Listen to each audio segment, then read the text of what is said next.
Silence fell over the room. Ibrahim Traoré, Africa's youngest leader, approached the podium at the international summit with a red folder in his hand.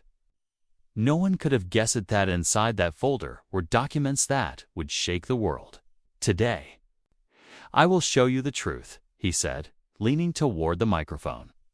And this truth explains why Africa has remained poor for the past 60 years. The assembled world leaders shifted uncomfortably in their seats. The UN General Assembly Hall was filled with presidents, prime ministers, and monarchs from across the globe, gathered for the annual International Development Summit. This year's theme was sustainable growth in developing nations, a topic that had been discussed at countless times with the same compromises repeated year after year. Ibrahim Traoré was not supposed to be a featured speaker. The 38-year-old leader of Burkina Faso had only been in power for 2 years, following a transition that Western media had labeled controversial. His name had been added to the geologist 3 days earlier after intense lobbying from the African Union. The program listed him for a brief 5-minute address, a courtesy inclusion that no one expected would be memorable. The powerful nations had already given their speeches. The American president had announced a new African Prosperity Initiative with promises of $5 billion development aid. The Chinese premier had detailed infrastructure investments across the continent. The French president had spoken eloquently about historical ties and partnership, usual diplomatic dance. Now, as Traoré wested at the podium, many diplomats were checking their phones or whispering towards. Few were paying attention to the young African leader in his simple military uniform, without decoration or mouets. A stark contrast to the Tylerot suits and ceremonial regalia around him. For too long, Traoré continued, his voice steady and measured. We have been told that Africa's poverty is the result of corruption, poor governance, or lack of capacity. Today, I will provide evidence that these are merely symptoms of a much deeper problem. A few more heads looked up. There was something in his tone, a quiet confidence that commanded attention. Traoré opened the red folder and removed a stack of documents. What I hold in my hands are classified immune check, banking records, and strategic plans that were never meant to see the light of day. Now the room was completely silent. Even the interpreter seemed to hesitate. These documents were obtained by our intelligence service over the past 18 months. They have been authenticated by independent experts. They reveal a coordinated strategy by certain powers represented in this room to systematically undermine African sovereignty and continue the extraction of our resources at minimal cost. The Secretary General seated behind Traoré leaned forward with concern. This was not the diplomatic address he had expected. A representative from France's delegation rose slightly as if preparing to obit, then thought better of it and sat back down. Let me be specific, Traoré said, placing the first document under a camera that projected it on massive screens throughout the hall. This is a memo dated March 17, 2023. From the Strategic Resources Department of a European nation to its embassy across West Africa. The document appeared on screen, letterhead clearly visible. It was marked Confidential Strict, Priority Level 1. I will read the highlighted section. Traoré continued, given the growing Chinese Russian influence in the region, it is imperative that we secure preferential access to critical mineral reserves. Our economic analyst indicates that current market price would make extraction unprofitable in our territories, but the regulatory event in West Africa allows for agreements that can reduce costs by up to 80%. Use all available channels of influence to prevent resource and nationalism policies. Murmurs spread through the hall. The delegation from the implicated country was frantically making calls. This is one document among hundreds, Traoré said, placing another paper under the camera. Here is a banking record showing payments of 3.2 million euros to the personal account of former minister in my country. Authorized by a mining corporation 1 week before they were granted a 50-year license for gold extraction. A licensee that allocated only 3% of profits to our nation. I placed a third document under the camera. And here is perhaps the most disturbing evidence. A detailed strategy for destabilizing governments that attempt to renegotiate resource contracts. I quote, "Support for opposition groups should appear organic and unconnected to our interests. Military intervention should remain a last resort with preference given tokenomic pressure, targeted corruptional agents, and, if necessary, covert action." The U.S. Secretary of State was now on her feet, approaching her president, whispering urgently in his ear.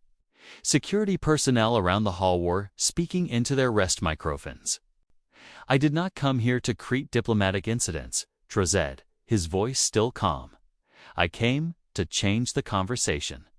For decades, we've been told that aid and foreign investment are the solution to Africa challenges.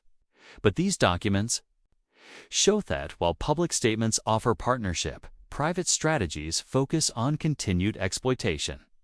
He turned apagae in his notes. "Let me share some figures. Last year, African nations raised approximately $60 billion in development aid. During the same period, over $240 billion left the continent in resource profits to foreign corporations. An additional $35 billion was lost through illegal tax avoidance. And $50 billion more disappeared through illicit financial flows." The French president rose and approached the Secretary General, speaking in hushed but urgent tones. The Secretary General, troubled but shook his head. "I have 10 minutes remaining in my allotted time," Traoré said. Noting the commotion, "I intend to use it." He placed another document under the camera. "This is an internal assessment from the intelligence service of a G7 nation, examining how they might respond if African nations attempted to follow Indonesia's example of recurrent domestic processing of raw materials for export." The conclusion states, "This scenario represents an existential threat to our manufacturing superiority and must be prevented through coordinated policy pressure, conditional aid, and strategic security partnerships." The hall had transformed from diplomatic decorum to barrel-controlled chaos. Delegates were rushing to consult with superiors. Security teams were reassessing the situation, and journalists were frantically tapping their phones. "I understand the discomfort these revelations are causing," Traoré said. "But consider our discomfort when we uncover evidence that poverty of our nations is not accidental but strategic." Colonel Hassanos, Traoré's head of security, approached the podium and whispered urgently in his ear, "Sir, we've received credible threats. Security cannot be guaranteed if you continue." Traoré nodded, but continued speaking. "These documents will all be published online within the hour, along with thousands of others detailing decades of systematic explosions. But exposing this truth isn't the beginning." He closed the red folder and looked directly at the assembly. "I am not here to condemn or threaten. I am here to offer a new path forward. Burkina Faso, along with 12 other African nations, has created what called the Sankara Protocol, a new framework for international economic cooperation. The name was significant.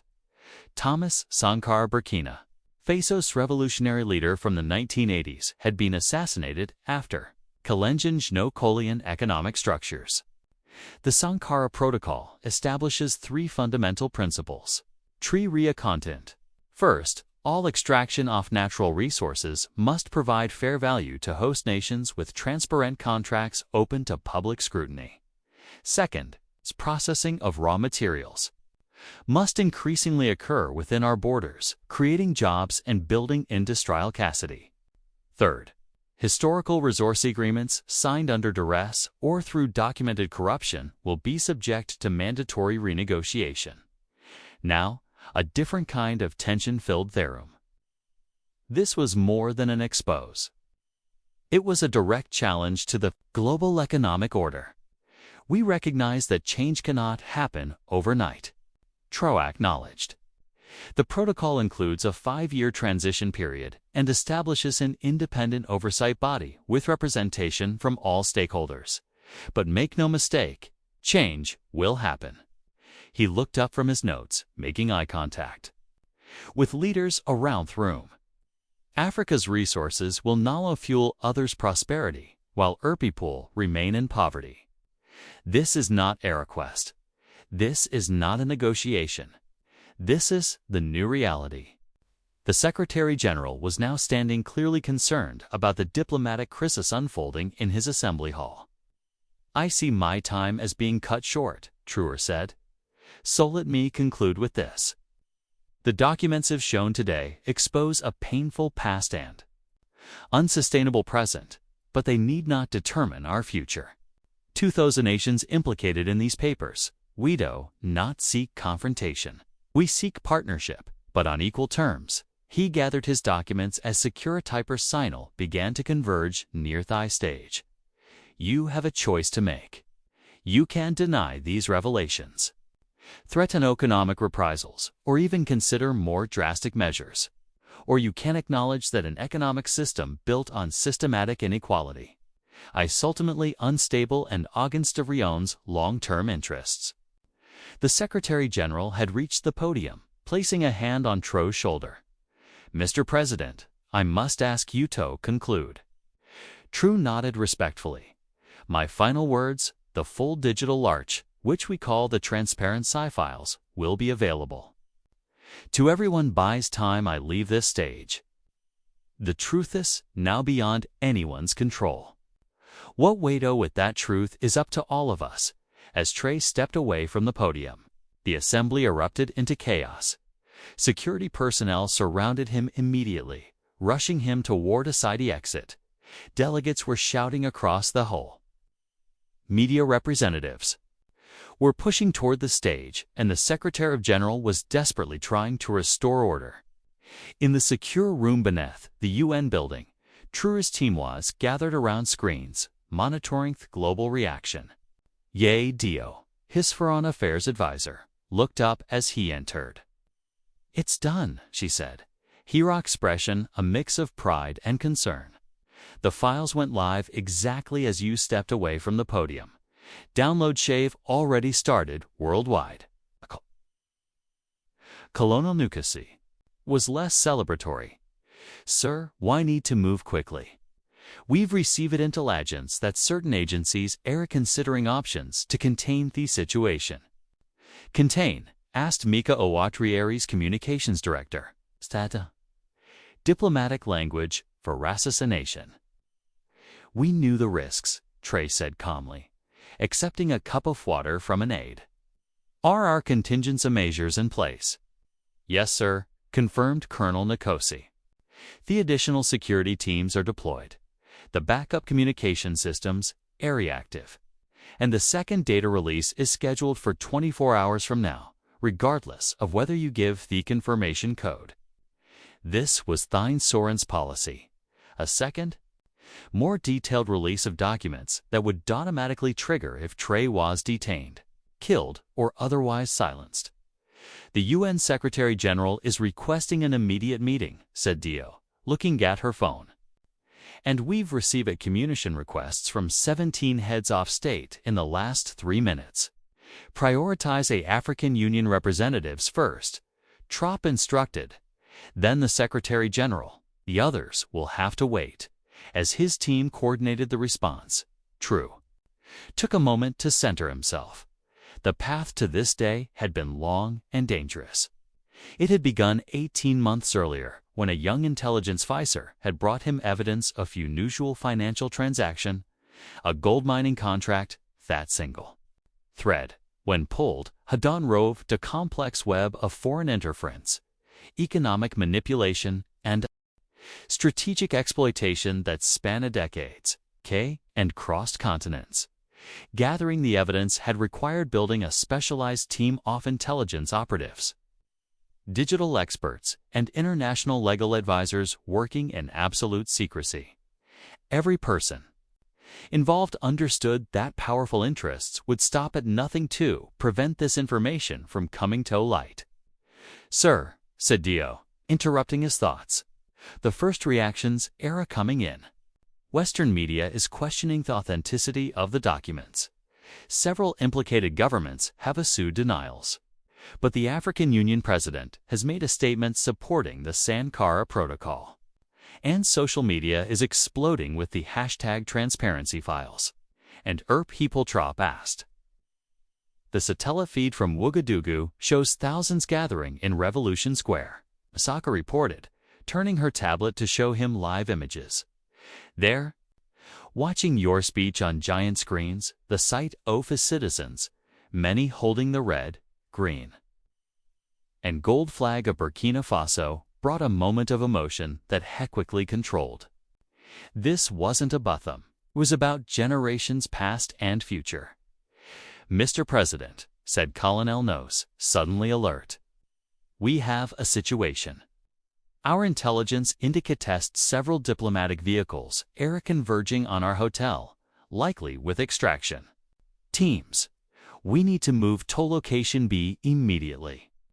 This, too, had been anticipated. The official delegation hotel was a decoy. Traoré be taken to a secure location, now only to his innermost circle. "How long do we have?" Traoré asked, already moving toward the exit. "Minutes, no Thors." Nonosi replied grimly. As they hurried through the underground corridors of the UN, Diallo kept Traoré updated on the unfolding global reaction. "The documents are being downloaded and mirrored on thousands of servers worldwide. They've reached critical mass. They can't be contained now." This had been the key to their strategy. In the digital age, information once truly released was impossible to completely suppress. They had designed the Transparency Files platform to be resilient against any attempt to silence it. Distributed, encrypted, and mirrored across jurisdictions. Globally, they emerged from a service entrance into an unmarked vehicle with diplomatic plates from a friendly nation.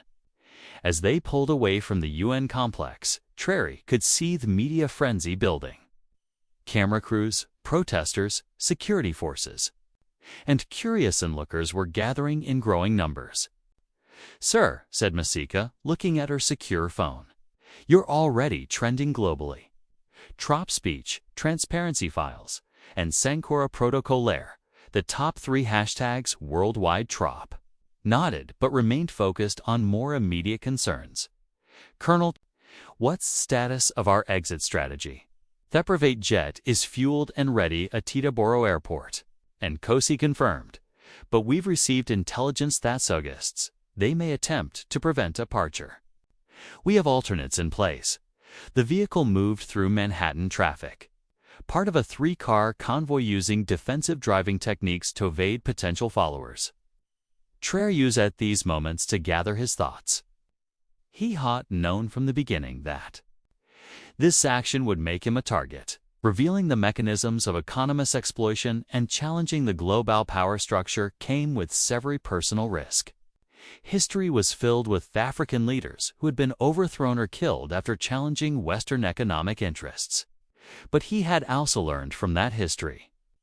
Unlike his predecessors, he had built a network of allies, created robust contingency plans, and most importantly, ensured that movement was bigger than any individual, including himself.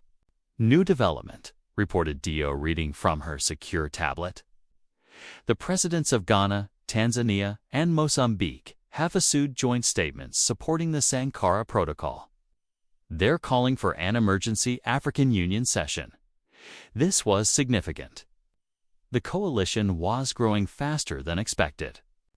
The strategy had been to release the documents and then build support gradually.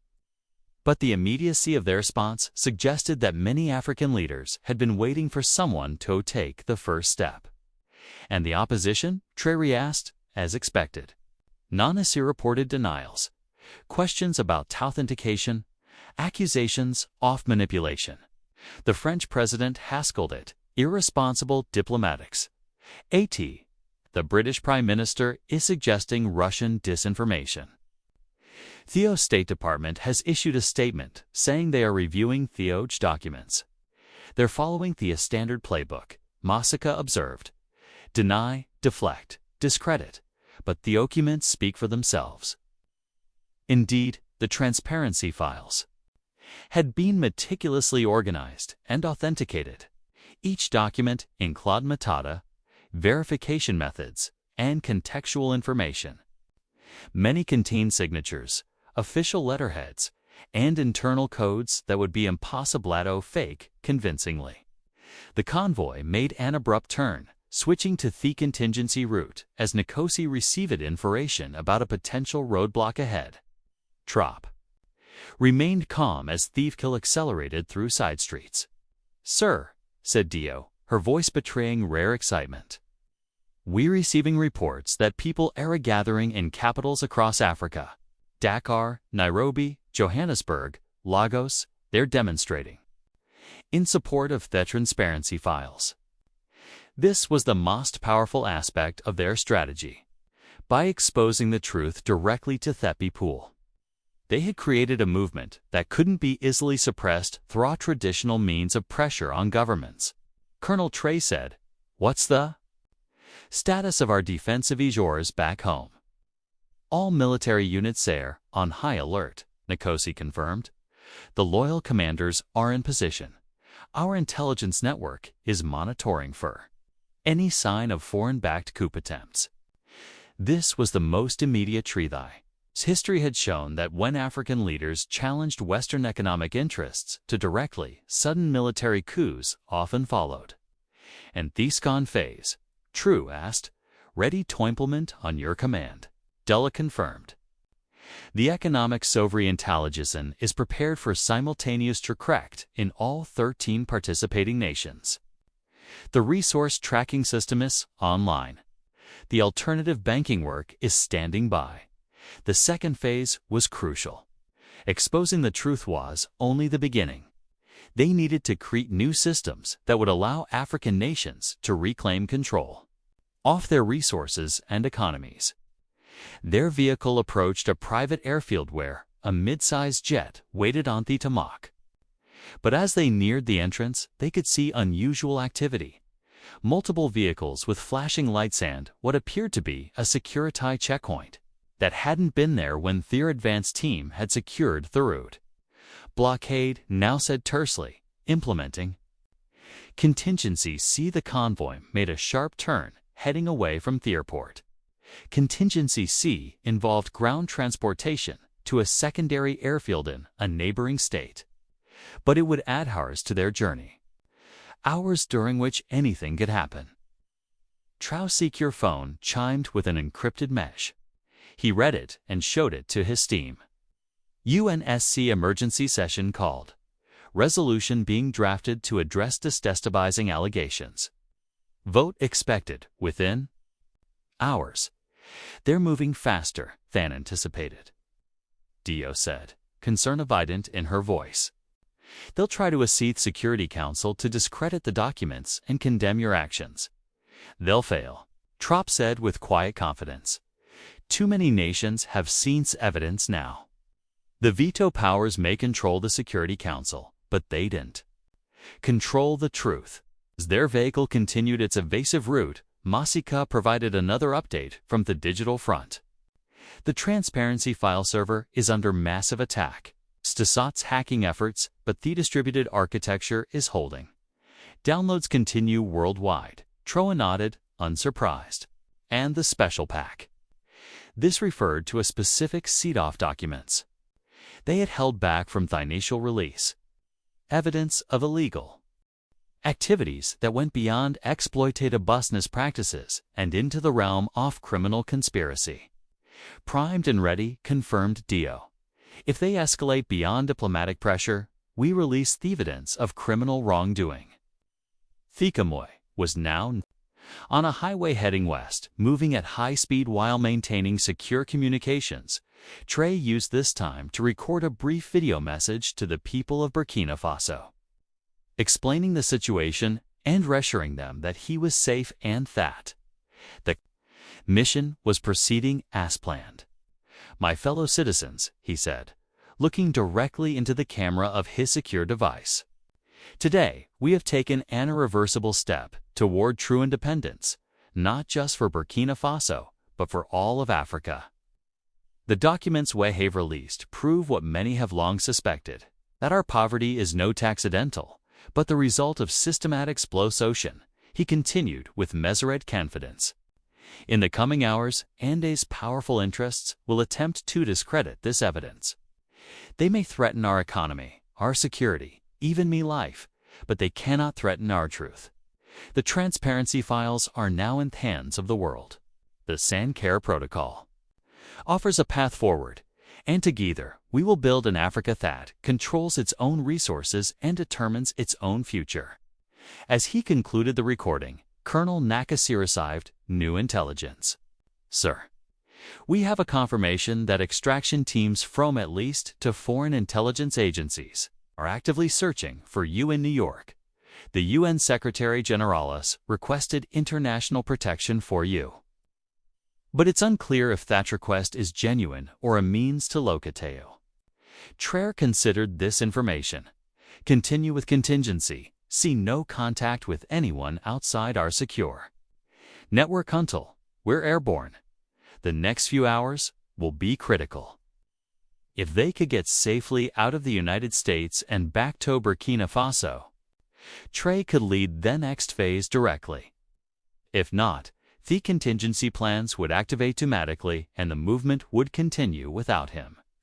New message from Ouagadougou, reported Dio.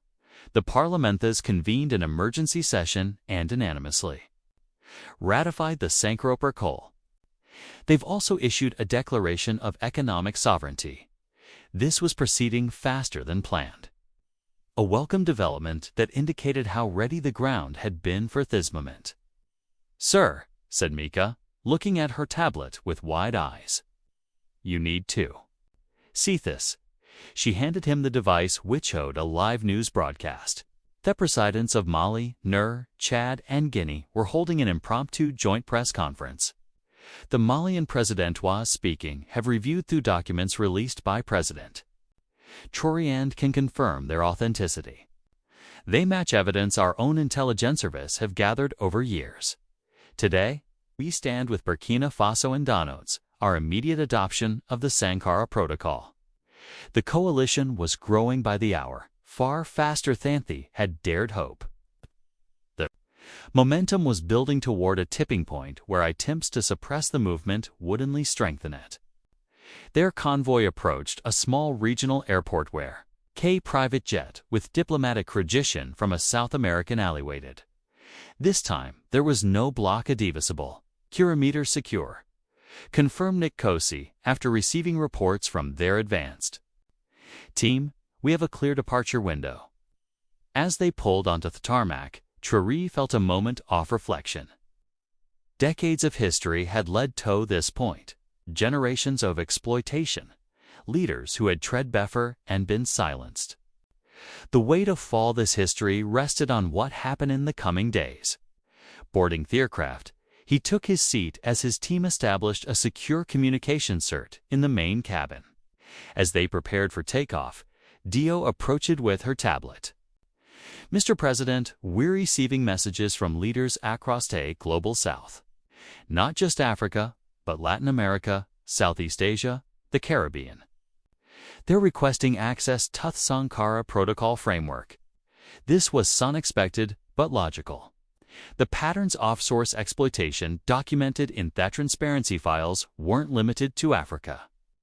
They were replicated wherever valuable resources existed. In less powerful nations, share the framework to Kunta," Traoré instructed. This was always meant to be a global movement. As jet accelerated down the runway, Traoré looked out the window at the American landscape falling away beneath him. For too long, the relationship between nations had been defined by power rather than justice. The transparency files wouldn't change. They'd overnight, but they had created an irreversible crack in the foundations of an exploitive system. "Sir," said Colonel Nankosi as they reached cruising altitude, We've received confirmation that the UN Security Council resolution failed. Too many nations abstained, including 2 permanent members. This was another positive sign that traditional mechanisms for controlling global narratives were breaking down in face of incontrovertible evidence. What's our current trajectory? Truest, referring not to the aircraft flight path, but to the larger movement they had set in motion. Beyond our most optimistic projections, Dio responded, reviewing the data on her screen. 27 nations have now expressed support for the Sankara Protocol. The transparent files have been downloaded over 12 million times. Major media outlets have begun authenticating the documents independently and finding them legitimate. And the opposition Heprest, fracturing, reported Masika. Western responses are not unified. Some are maintaining denials. Others are recalling for dialogue. A few are suggesting reforms to address the concerns raised. Corporate stocks for major mining conglomerates have dropped between 15 and 30%. The momentum was clearly building toward systemic change. But Traoré knew from studying history that this was also the most dangerous moment when powerful interrestrialized that conventional responses weren't working and might consider more extreme measures. Implement the final security protocol, he instructed. News. Activate all sleeper cells, deploy their reserve security teams, and initiate the deadman switch for the special pack. These were the most severe protective measures they had designed, ensuring that even if Traoré and his entire team were eliminated, the movement would continue and additional dumbing evidence would be released. As their flight continued over Traoré allowed himself a moment of cautious optimism. The truth was out. The framework for change was established. The coalition was growing. Africa's resources might finally benefit Africa's people, but he harbored no illusions about the challenges ahead. Powerful interests would not surrender their advantages easily. There would be economic pressure, political isolation attempts, possibly even military interventions disguised as internal conflicts. Yet, something fundamentally changed. By exposing the mechanism's exploitation so clearly and presenting a practical alternative, they had shifted the narrative. African nations were no longer supplicants asking for better terms. They were equal partners, demanding justice. As dawn broke over the Atlantic, Traoré received word that thousands of people had gathered at the airport in Ouagadougou, waiting to welcome him home. Among them were representatives from across Africa and beyond, coming to join the first official conference on implementing the Sankara Protocol. We've started something that cannot be stopped, heddled his team as they prepared for landing. Not because of our planning or courage, but because its time has come. The truth once seen cannot be seen. The aircraft began its descent toward Burkina Faso, toward a future that, while uncertain, now held possibilities that had seemed impossible just days before. The final document had been revealed, and with it, the first chapter in a new history was being written.